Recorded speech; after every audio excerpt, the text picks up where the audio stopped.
So Peter Pan and Wendy has come and gone like the wind. Nobody cares about this movie. Barely anybody is talking about it. The reviews are exactly where you expect them to be. It's a movie that has come and gone. It has done absolutely nothing for Disney, and it's just a woke piece of crap garbage movie. It's a movie that unfortunately is so ugly to look at. It is unbelievably bland. I cannot believe they even try to categorize this as a child's movie. But again, this is where Disney is at currently. But why am I talking about Peter Pan and Wendy? Well, it seems like the Shill media websites are trying to make this movie seem like more than what it actually is. It's just literally a fart in the wind, but they want to make it seem like it's not. And we have good old writers like Ronaldo Maltadine from good old CBR.com. I've done a lot of videos on Ronaldo Maltadine, and he loves to talk about black people. My God, this man is all for that diversity. Not only that, he is a male feminist. He is a self-proclaimed male feminist, and honestly, even if he didn't self-proclaim it, you can see it through his articles because he talks about that 24/7. But now we have a good old article from Ronaldo Matadine, and it says Peter Pan and Wendy is a positive step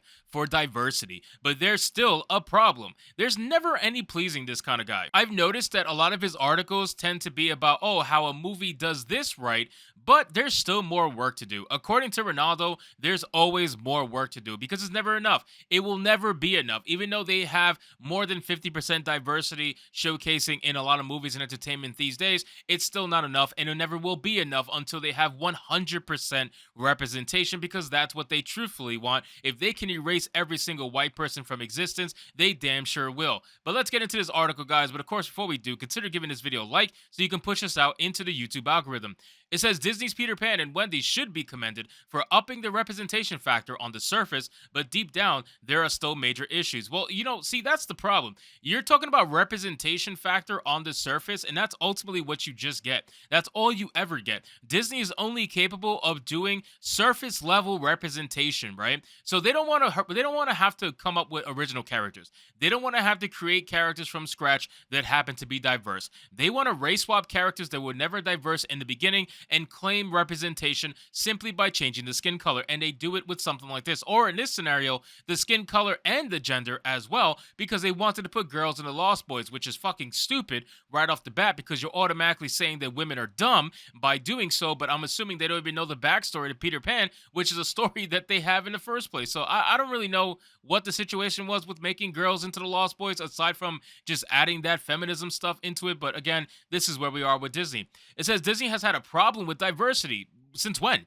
Since when? When has Disney had a problem with diversity? Since the last 5, 10 years. That's all that's ever been in people's faces 24/7, shoved down their throats. Diversity this, diversity that. We're going to hire these people. We're going to hire, like, it's so stupid. Why would you even say that? But thankfully, the House of Mouse is course correcting. Oh, course correcting. Peter Pan and Wendy is an example that aims for a more inclusive air as it updates the dark Peter Pan story of old. Well, I wish they fucking updated the dark CGI of the movie, because then I might have been able to actually look at it when I was watching it and reviewing it. After all, it's a cosmopolitan era where viewers love seeing themselves reflected on screen. Oh, here we go. Here we go with Ronaldo. I can't stand this guy. Ronaldo Matadine, always talking about the fact that people need to see themselves. People love seeing themselves on screen because that's what matters. Skin color is all that matters. We are taking the one thing that people have absolutely no control over and making it their entire personality. Apparently, the skin color is the most important thing, even though it was the one thing they didn't have a choice in when they were born. It says there's a much welcome degree of representation in Peter Pan and Wendy. However, it's only at the surface level. Well, it's Disney. What do you expect? When much more could have been done to add nuance and show the characters matter in terms of narrative and spectacle. But they never do. That's the problem. They never do. Even the characters that are race swapped as the main characters, they still feel like side characters at the end of the day because they don't know how to write diverse characters. That's the problem. They're focusing on the skin color and they're not focusing on the story or the backstory of the character. They think they can take the same exact story that is based in European mythology 9 times out of 10 and then translate it into some sort of black story or some sort of dark skinned story, whatever, because all they want to say is, oh, yeah, so we made this person black. Here's our representation. We're so diverse now. But no, it's about the same person who grew up in Britain and all that stuff. But hey, no. Listen, it's still diverse. Don't worry about it. You're still African American somehow, even though we're still based. You get what I'm saying? Like, it's just, it is surface level diversity because it takes no effort, it takes no thought, and they don't want to give it thought. They don't want to give it effort. That's the problem. They don't care to give it effort. Why would they want to care about that? They don't care about that shit. All they want to do is be able to check off their boxes and move on with their lives and collect their paychecks. That's all they want to do. It says the Lost Boys get female representation via the twins, who are now black. Oh, thanks for letting us know. We couldn't tell by that fucking absolute profile picture up in the beginning of the article. And a birdie of Asian descent. In addition, Toodles is a black male, while Noah Matthews Matovsky is an actor with Down syndrome who portrays slightly, with both having some comedic lines. But that's all the group is relegated to, quips. Admittingly, the first step could have been calling them the Lost Gang, but they're not all boys. Well, I agree with you there. They should not have called them Lost Boys, but we all know the reason why they did call them Lost Boys. They called them Lost Boys because they want girls to think that they, can just hang out in boys' spaces and be automatically included. And when you question it, they're going to be like, well, why? Why can't girls be here? That's how it always starts. They always kind of invade your space and say, well, why can't we be here? And then when you let them in your space, then all of a sudden they're trying to kick you out of your space. It's the same shit that's happening right now in comic books, games, and movies and all that stuff. It says, more importantly, they're set decor when the film has many opportunities to make any one of them key players. They could have knocked Tinkerbell's lantern off to free her in the finale, used fairy dust themselves to fly and help take out Captain Hook, or remind Peter of the concept of family. Well, time out. Why would you take away from the girl boss moment of Black Tinkerbell escaping from her little cage? Why would you take away from the girl boss moment of Tiger Lily and Wendy somehow becoming master swordsmen and absolutely decimating 10 to 20 plus dudes all by themselves? Why would you take away the opportunity for dark-skinned Peter Patel, aka Scam Caller Peter Pan, to defeat Captain Hook? You're taking away from a diverse male there. You definitely don't want to do that. So you're saying that you could have made all these decisions with the Lost Boys and had them somehow be involved in all of this. But the problem is, by doing so, you're going to take away from your other forced diversity hires. So you got to kind of take your wins and losses here. But of course, I'm sure Mr. Ronaldo Matadine has no idea what we're talking about here. It says instead it's more style than substance, making the impression of diversity. I agree with that. It definitely is making the impression of diversity. I'm glad you finally realized that. Much like Disney Star Wars sequels with Finn and Rose, they feel disingenuous. Instead, Wendy Darling and her white siblings get most of the screen time per usual when maybe they could have been kids of color. Oh, there it is. There it is. You're never happy until you got it all, isn't it, Ronaldo Matadine?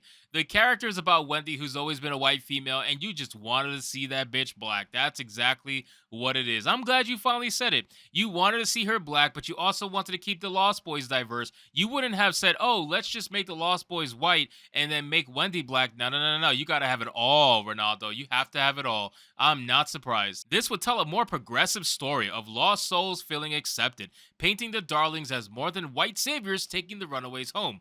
How is being black more progressive? I'm just curious. Like, how is making a story a black story seemingly more progressive? That's assuming that most black people, if not all, are basically progressive leaning people. And that's not necessarily the case. Obviously, as a demographic, they have one of the highest voting bases for progressives because they're still locked in mental chains, but ultimately that's not everybody. So the fact that you're even assuming that progressiveness is also tied with skin color or blackness in this scenario is amazing to me. That basically tells me that you think black people have to always or must always think progressively, otherwise it's not truly progressive enough. It's ridiculous, really. It says Yara Shahidi's Tinkerbell is a character of color as well, but the film sticks to her not talking, using her shimmery essence and bells to communicate emotions. Muting her wastes the character. It's something that could have been bucked, still having sound effects for her powers. I knew people were going to have a problem with Black Tinkerbell being silent. Once I realized that Black Tinkerbell didn't say a single thing the entire movie until all the way in the end when she had 5 words to say was amazing to me. I was having such a great time just laughing at that. A non-white person playing this role deserves to have their voice heard. What? So the white person doesn't deserve to have their voice heard? What the fuck, bro? which is what the Little Mermaid remake is doing with Ariel. In the process, Tinkerbell could have gained more personality and charm, speaking to Wendy about Peter's traumatic past or helping Peter realize he abused Hook. This could have ever shaped a great rivalry between Tinkerbell and Wendy. Unfortunately, a silent Tinkerbell is a Hail Mary play, using magic when Peter needs it and serving more as a prop and creative tool than a character with depth. Well, that's the problem when you want all of these bullshit diversity hires. They're always characters that have no depth. They're almost guaranteed to be a prop put up by the studio in order to say, hey, we're diverse. Oh, here we go with Tiger Lily. I can't wait to hear what he's got to say. Lastly, the new Tiger Lily cuts an intimidating figure, not at all. Acting as the muscle in Peter's gang, not a single bit of muscle at all.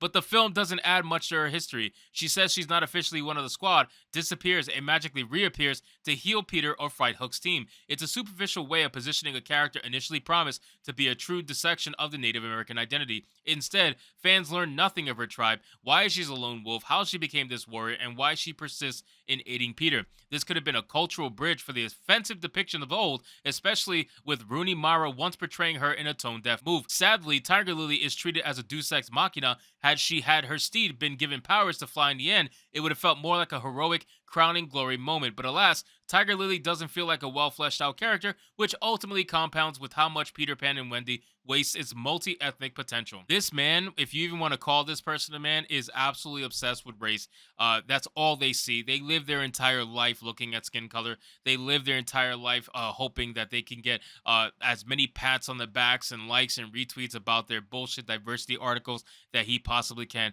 This is the most pathetic shit I've ever read. And that last thing when they said that had she had her steed given powers to fly in the end, it would have felt like more heroic crowning glory moment. Like, dude, are you even watching the same movie? I don't even know. But anyway, guys, this is what you would come to expect from Shill Media websites that are trying to defend Peter Pan. I am not surprised in the slightest. So anyway, guys, thank you so much for watching this video. I hope you did enjoy. And if you did, consider leaving me a subscribe. I would greatly appreciate it. Don't forget to like the video, comment, let me know what you thought. And I'll see you guys on the next one. Hypnotic out.